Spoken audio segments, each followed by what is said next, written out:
Welcome to the Deep Dive. We take complex topics, distill them down, and really try to get you the core insights quickly. Glad to be here. Today, we're tackling something pretty heavy, actually. Something often avoided. The act of killing itself. Yeah, it's intense, an intimate experience, really, but surprisingly under-examined in a, let's say, scholarly way. We talk about war, violence, big picture stuff. Right, but not the specific act, taking a life. So this deep dive, it's centered on Lieutenant Colonel Dave Grossman's book, On Killing. Exactly. It's a pivotal work because it focuses right in on the nature of that act, the psychology, the sociology. And the main takeaway, Grossman's core thesis, is kind of startling, isn't it? Yeah. And maybe hopeful. It really is. He basically concludes that despite all our history, all the wars, man isn't naturally a killer. That flies in the face of so many assumptions. It absolutely does. So our goal here is to unpack that. Look at the psychological factors, the social ones, what stops people from killing, what enables it. And the impact, right? Yeah. And the individuals involved. Yeah, definitely. And the wider societal effects, too. Grossman uses this analogy. He says, studying killing, for most people, it's like a world of virgins studying sex. Okay. You can get the mechanics, the description, but the intimacy, the psychological weight, it's just fundamentally misunderstood without, deep study or direct experience. Right. Let's start there then, with that misunderstanding. The most surprising thing, perhaps, this built-in resistance people have to killing. My first thought, probably like most people's, is in combat, soldiers are firing. Constantly. That's the common image, yeah. But military historian S.L.A. Marshall, back in World War II, he observed something totally different. What did he find? He found that only about 15 to 20%, just 15 to 20 of American riflemen actually fired at the enemy. Wait, only 15%? 15 to 20, yeah. And the crucial part is, these guys, the non-firers, they weren't cowards. They weren't hiding or running. So what were they doing? They were right there, risking their lives, rescuing buddies, hauling ammo, in the thick of it. But they just wouldn't shoot. Even facing repeated banzai charges, Marshall noted, they wouldn't pull the trigger. That's incredible. Is that just a WWII thing? Or maybe something specific to American troops? No, and that's what's so compelling. Marshall, there were some debates about his initial methods, sure. Okay. But his core finding, it pops up again and again. Different times, different places. Like where? Well, you see it in Ardon Tupic's surveys of French officers way back in the 1860s. Historians like Holmes and Keegan mentioned similar things. Argentine firing rates in the Falklands War showed it. Wow. Even data from the Napoleonic Wars, the American Civil War. The British Army did laser reenactments of historical battles, same pattern. And FBI studies in the 50s and 60s found similar non-firing rates among police officers. So it's fundamental, a consistent human thing. Seems to be it transcends specific wars or cultures. Is there a story, like an anecdote, that really drives it home? Yeah, Colonel Albert J. Brown, retired WWII infantry guy, he talked about being a squad leader, and he remembered having to literally move up and down the firing line, kicking men to get them to fire. Kicking them. Seriously? Yeah. And he said he felt good if maybe 2 or 3 men out of a squad were actually shooting. It wasn't seen as unusual. It was just a reality leaders had to deal with. Okay, so if this resistance is so baked in, why? What's the underlying reason? Grossman brings in Conrad Lorenz, the animal behavior guy. Right. Lorenz observed intra-species aggression fighting within the same species. Think piranhas, rattlesnakes. Okay. They fight, but often it's ritualized, non-lethal. It usually ends with one submitting, not dying. It makes sense. Evolutionarily avoids wiping out your own kind needlessly. And humans do something similar. We see echoes of it. Peter Marsh, an Oxford social psychologist, found human aggression, whether it's, street gangs in New York or so-called primitive tribesmen. It's often highly ritualized, too. Creating an illusion of violence. Exactly. Focused on status, display, maybe profit, limiting damage, not necessarily killing. So under extreme fear, we revert to this more primal state. Midbrain thinking. That's the idea. The rational forebrain kind of takes a back seat. And in that midbrain state, like animals, the instinct is more towards making noise, posturing, intimidating, rather than lethal force. Can you give an example of that posturing in history? Sure. There's an account of Chinese forces turning and running from a small U.S. unit that was just using sirens and grenades, loud noise, disorientation. And then there's this consistent thing throughout history. Soldiers firing muskets or rifles, but aiming high, firing harmlessly into the air. Why would they do that? It fulfills that deep need to posture, to look like you're part of the fight, part of the noise, without actually, hitting anyone. Grossman even shares personal examples, right? Intentional misses. He does. His own grandfather, John, was on a firing squad in World War I. Okay. And when the command came, he admitted he aimed slightly off just to be sure he wouldn't hit the prisoner. And another story, a mercenary talking about a Contra unit in Nicaragua. They were ordered to fire on a civilian boat. They fired, but deliberately aimed over it. They couldn't bring themselves to kill those people. Which brings us to Gettysburg. Those muskets, loaded multiple times but never fired. That's chilling. It's unbelievable, isn't it? Out of over 27,000 muskets recovered, nearly 90% were loaded. 90%. And get this, 12,000 of those were loaded more than once. Some had up to 23 rounds crammed in there. Never fired. So they were loading. Yeah. Maybe pretending to recoil. Exactly. Going through the motions under immense pressure, right? Authority figures yelling, comrades watching, no way to hide. And still, they couldn't make that final step. Couldn't pull the trigger. It shows the sheer power of that instinctive resistance against even intense training and fear. So why wasn't this common knowledge? Yeah. Why has this unspoken truth, as Grossman calls it, been missed or ignored for so long? Well, think about it. Would a soldier readily admit, yeah, I was there, but I didn't shoot? Probably not. Pride, shame. Exactly. And society, honestly, society probably didn't want to hear it either. It's uncomfortable. Grossman draws a parallel to Freud, right? Yeah, like when Freud first talked about the prevalence of child sexual abuse a century ago, society just wasn't ready, couldn't accept it. It was too disturbing. There's that quote from Glenn Gray, the philosopher soldier. The great god Mars tries to blind us when we enter his realm, and when we leave, he gives us a generous cup of the waters of Lethe to drink. Lethe, the river of forgetfulness in Greek myth. We choose to forget. We do. Because for most healthy people, the idea of killing is deeply repulsive, offensive even. So there's this societal denial. It ties into Freud's concepts too, doesn't it?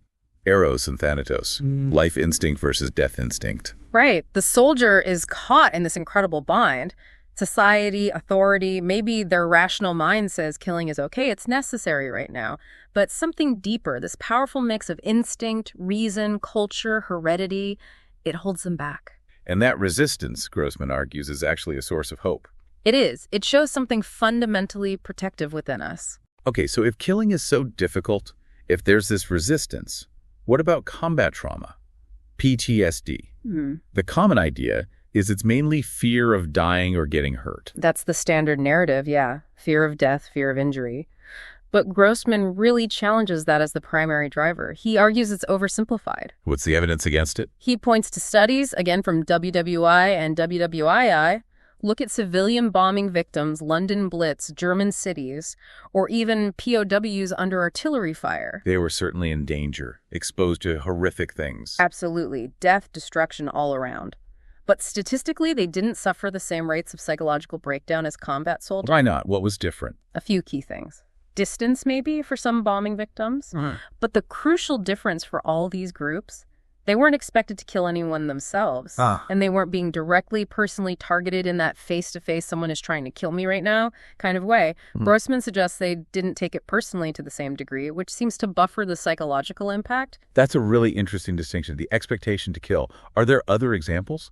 Definitely. Think about modern naval combat.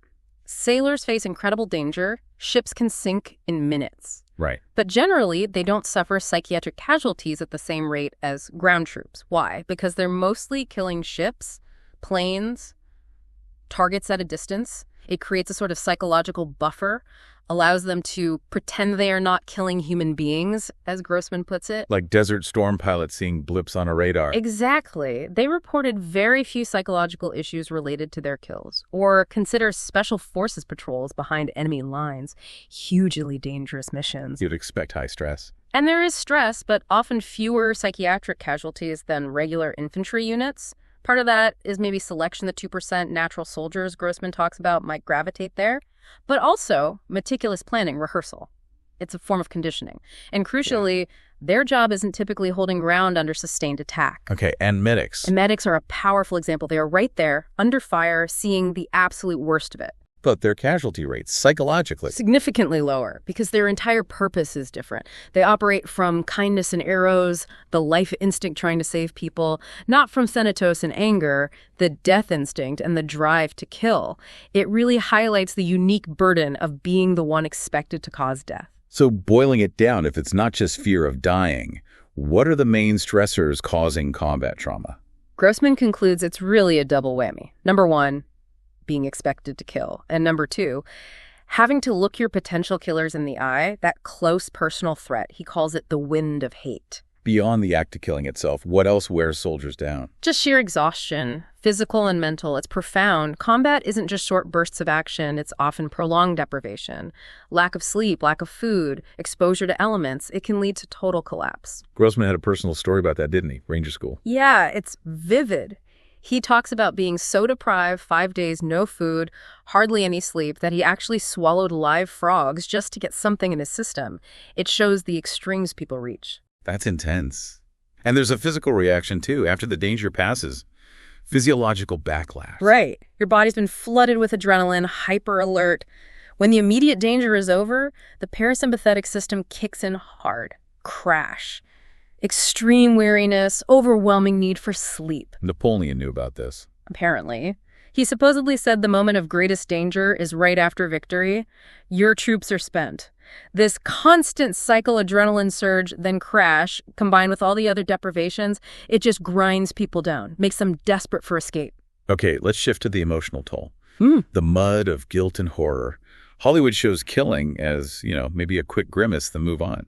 Yeah, totally unrealistic for most people, especially close-range killing. The reality is often deep, lasting, emotional trauma.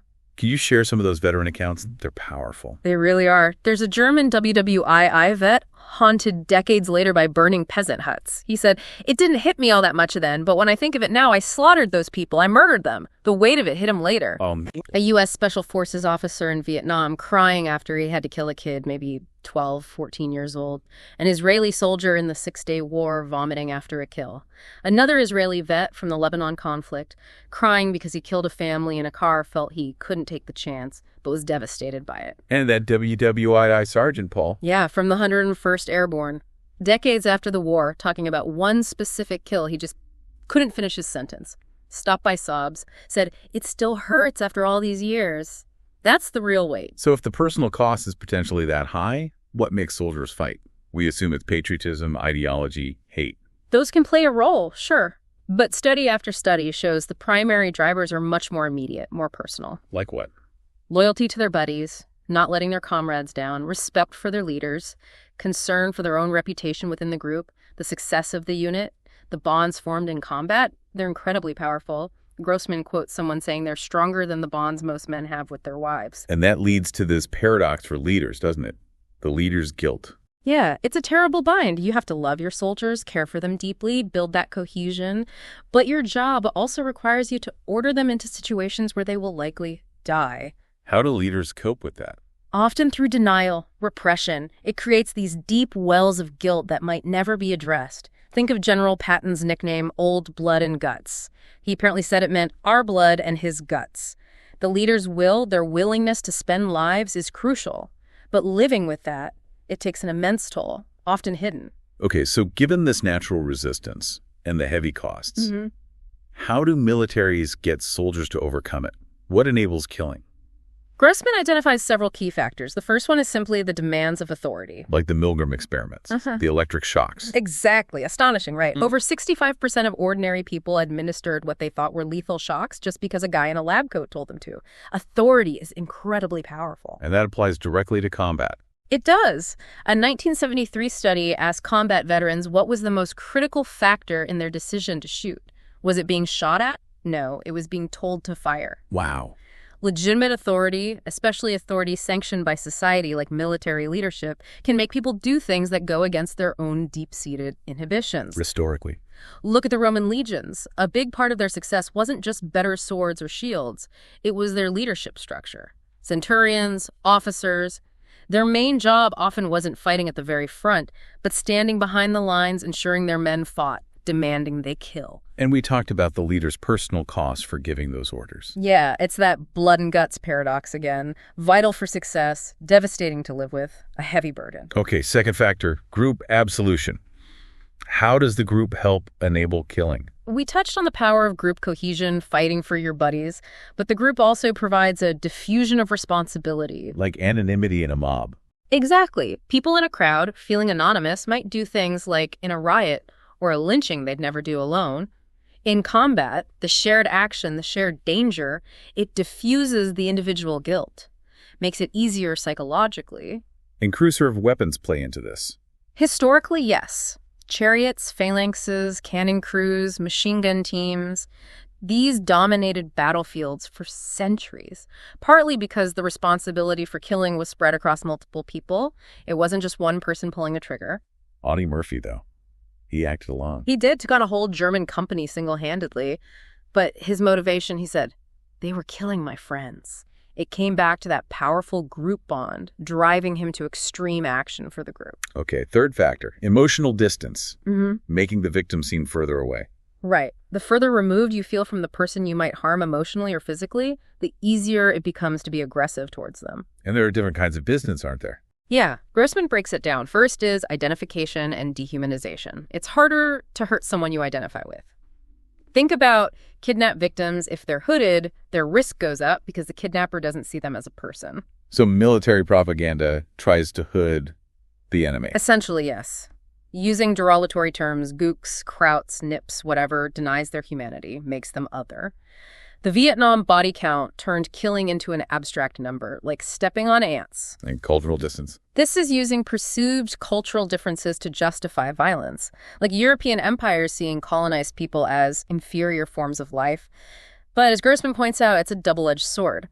Dehumanization can breed intense hatred that bites back, like in the Sepoy Mutiny or the Mau Mau Uprising. And moral distance, believing your cause is just. Right, the belief that you're fighting for a righteous cause, self-defense, democracy, freedom, God. World War II, for the Allies, was framed as a moral crusade against evil. That provides powerful justification. The danger, of course, is that every nation seems to think that God is on its side. Okay, social distance, like class differences. Yeah, historically, the gap between officers, often nobility, and enlisted men, commoners, created a social distance. Grossman mentions the swine log. In the U.S. military, separate messes, separate clubs. This distance can act as a denial mechanism, making it psychologically easier for leaders to order men they don't socialize with to their deaths. It makes leadership, as he says, a very lonely thing.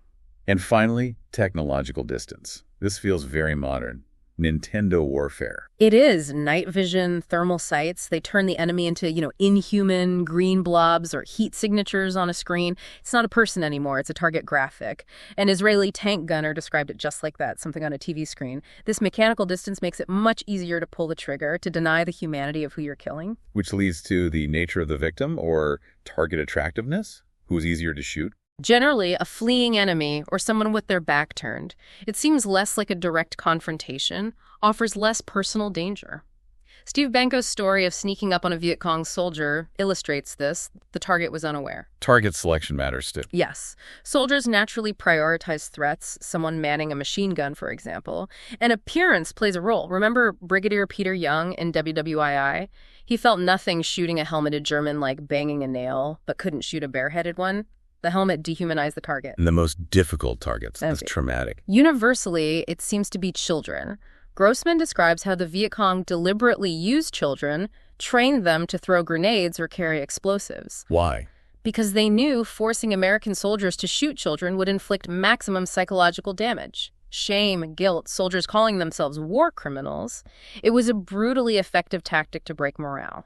This seems like a grim but necessary lead-in to Vietnam specifically. A case study in trauma.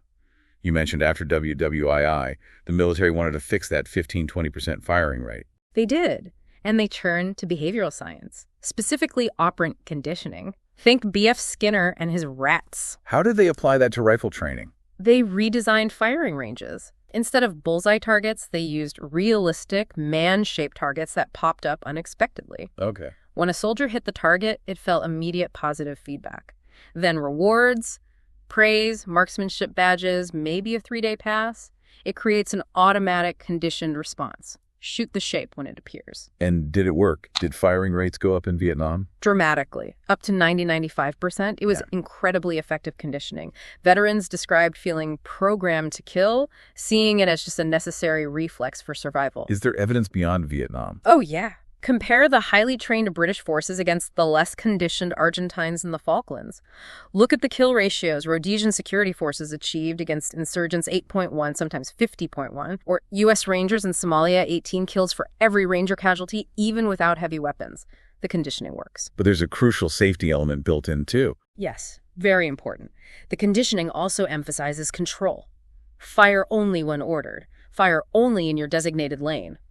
It's not about creating indiscriminate killers. It's about creating soldiers who fire effectively and obediently when commanded. But despite this effectiveness, the price paid by Vietnam veterans was enormous. What made Vietnam so different, so traumatic? It was a confluence of factors. First, the age. It was America's first teenage war, Grossman calls it. Average age under 20. Lacked the older, more experienced soldiers who provided stability in previous wars. And the nature of the war itself. Guerrilla warfare. No clear front lines. The enemy could be anywhere, anyone, the farmer by day, the fighter by night. That blurred line between combatant and non-combatant was incredibly stressful and made the combat relentless. And then they came home. Yeah, the return was brutal. Unlike WWII vets who had long troopship voyages home together, time to decompress, talk, Vietnam vets were often flown back almost immediately, hours or days from the battlefield to home. With no transition. No transition, no parades, no memorials, no sense of shared experience with comrades going through the same thing. And worse, they often return to outright hostility. Being called names. Baby killers, murderers, butchers, spat upon, shamed. Imagine going through hell over there, then coming home to that from your own people. Many vets tragically internalize those accusations. The numbers on PTSD are just devastating. They are. Estimates range from 500,000 up to 1.5 million Vietnam veterans suffering from PTSD. And here's a key finding from research. The level of social support a veteran receives after combat. It's actually more critical for their long-term psychological health than how intense the combat itself was. So the societal rejection was incredibly damaging. Hugely damaging. And the trauma wasn't limited to just those who killed. The accessory to murder idea. Right. PTSD affected support personnel too. Truck drivers who transported bodies, clerks who processed casualty reports. Just being there, being part of the machinery of war, contributing to the killing process was enough to cause trauma for many. And denial played a role. A big role. Many vets adopted this tough exterior. It never bothered me, you get used to it. But that repression, that denial of perfectly normal emotional reactions to horrific events, it prevents processing. It's a major contributor to long-term PTSD. How did this compare to other wars? Stark contrast. Confederate soldiers lost but came home to supportive communities. Korean War vets didn't get big parades, but they fought a clear enemy, left behind a grateful South Korea, and weren't vilified. Vietnam was unique in the intensity of that psychological attack by their own people, as Grossman puts it. Let's talk about atrocities, killing non-combatants. Right. Obviously harder in guerrilla war to define that line. It is, but Grossman discusses the dark power of atrocity. While it usually backfires, strategically stiffens enemy resistance in the short term, terror can work to break enemy will. Think Viet Cong assassinations of village leaders, or the Mongols using terror to force submission. It's a Faustian bargain. Yeah. Committing atrocities can create a perverse sense of empowerment, a bonding through shared transgression. The blood of victims binds and empowers. It can seem to validate dehumanizing beliefs like Nazi SS troops feeling their racist ideology was proven right by their ability to kill Jews or Slavs without remorse. And it traps people. The entrapment of atrocity. Once you've crossed that line, especially if sanctioned by authority or done within a tight-knit group, it's incredibly hard to go back. It becomes a profound psychological trap, a one-way street. The shared guilt, the need to justify what you've done, it locks you in. He gives the example of the Nazis being so trapped by their racist ideology they couldn't even exploit opportunities like Soviet soldiers wanting to defect. But the ultimate trap is just living with it. Exactly. The greatest trap of all. That story of the German defector who joined the French resistance. The one who burned the village. Yeah. Decades later, just recounting it, he was physically doubled over, struggling to breathe. The guilt was literally suffocating him. It shows that even if you were forced or pressured into it, the moral consequence, the guilt, can eventually overwhelm everything. So taking all this understanding from the battlefield, How does it connect to violence in society today? Grossman sees a virus of violence spreading. He does. Look at the U.S. Aggravated assault rates have climbed alarmingly. And consider the prison population quadrupled since 1975. Nearly 1 million people behind bars? Grossman argues that acts like a tourniquet, keeping the murder rate from being even higher than it is. Can we apply those same killing-enabling factors we discussed? Authority, group absolution, distance to civilian violence. Absolutely. Gang leaders provide the authority figure. The gang itself offers group absolution, diffusion of responsibility, weakening family ties, religious bonds reduce social connection, racism, classism create emotional distance, and easy access to weapons. That's mechanical distance. The same dynamics are playing out on the streets. Which leads to a really stark question. Why are kids bringing guns to school now when previous generations didn't? Grossman's answer is chilling. He argues it's because of a systematic process of defeating the normal individual's age-old psychological inhibition against violent, harmful activity toward one's own species. We're conditioning it out of them. The statistics he cites are brutal. They are. A 154% increase in homicide among 19-year-old males between 1985 and 1991. Homicide is the #2 killer for that age group overall, #1 for young black males. It's literally wiping out whole generation of teens. And he points a finger directly at the media's role in this desensitization. How does that work? Is it like the military conditioning? In a way, yes, but without the safeguards. He talks about classical conditioning and symbolic modeling. Think about how assassins might be trained using films of killing. Now look at Hollywood. The heroes have changed. It's not just cops catching bad guys. It's often brutal vigilantes, even characters with supernatural powers who torture and kill, sometimes graphically, often against people who are just other or committed some social slight. Yeah. Think of a movie like Carrie. Viewers get this vicarious reinforcement. They learn, subconsciously perhaps, that violence is a solution, that taking the law into your own hands is okay, even heroic. And video games take it a step further. Much further. Kids spend hours practicing shooting realistic man-shaped targets on screen. They get immediate feedback points, bodies falling, graphic effects. It's operant conditioning, pure and simple. But unlike the military training. Exactly. There are no safeguards, no authority figure saying, don't shoot that target, no penalty for indiscriminate violence. It's just reward for shooting. In virtual reality, with headsets, haptic feedback suits, that's going to be incredibly immersive combat training for kids, completely detached from consequence. Is there solid science linking media violence to real violence? Or is it just correlation? Grossman argues the evidence is overwhelming. He cites Dr. Brandon Canterwall's studies introducing TV into isolated communities in Canada and South Africa. What happened? A spectacular spike in violent crime among kids who grew up with it. And the American Psychological Association. In 1993, the APA stated unequivocally, absolutely no doubt that higher levels of viewing violence on television are correlated with increased acceptance of aggressive attitudes and increased aggressive behavior. It's not really debated in the scientific community anymore. He even tries to quantify it. Yeah, it's a hypothetical. But based on the data, if TV had never been invented, the U.S. might have 10,000 fewer murders, 70,000 fewer rapes, 700,000 fewer serious assaults every year, essentially cutting violent crime in half. That's staggering. So what's the solution? How do we get back? Resensitize. It feels so complex. Guns, poverty, drugs, racism. All those factors absolutely contribute, no question. They cheapen human life.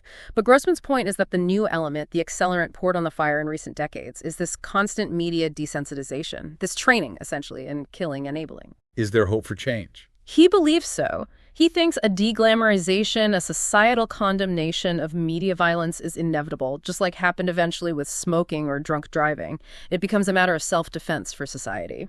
Are there historical examples of societies choosing to limit technology for moral reasons? Yes. The ancient Greeks apparently resisted adopting the bow and arrow widely for centuries, even after facing enemies who used it because they saw it as unmanly, preferring close combat. More strikingly, Japan effectively banned firearms for centuries after they were introduced in the 1500s. They saw the threat to their social order, their warrior class, and chose to restrict the technology. So it shows we do have a choice. That's his point. It's not predetermined. So wrapping this up, this deep dive really underscores that fundamental conflict. Humanity's inherent resistance to killing versus society's attempts, particularly through military structures, to overcome that resistance. Yeah, it's that constant battle Grossman frames using Freud-Eros, the life force against thanatos, the death drive playing out within individuals and across history. Understanding this dark side, this ultimate destructive aspect of human behavior, is crucial if we want to influence it, right? Absolutely critical. We can't change what we don't understand. Which leaves us with a final thought, really, for you, the listener. How do we navigate this? How does society balance the real need for self-defense, for protecting ourselves, with this deep, innate resistance to taking a human life?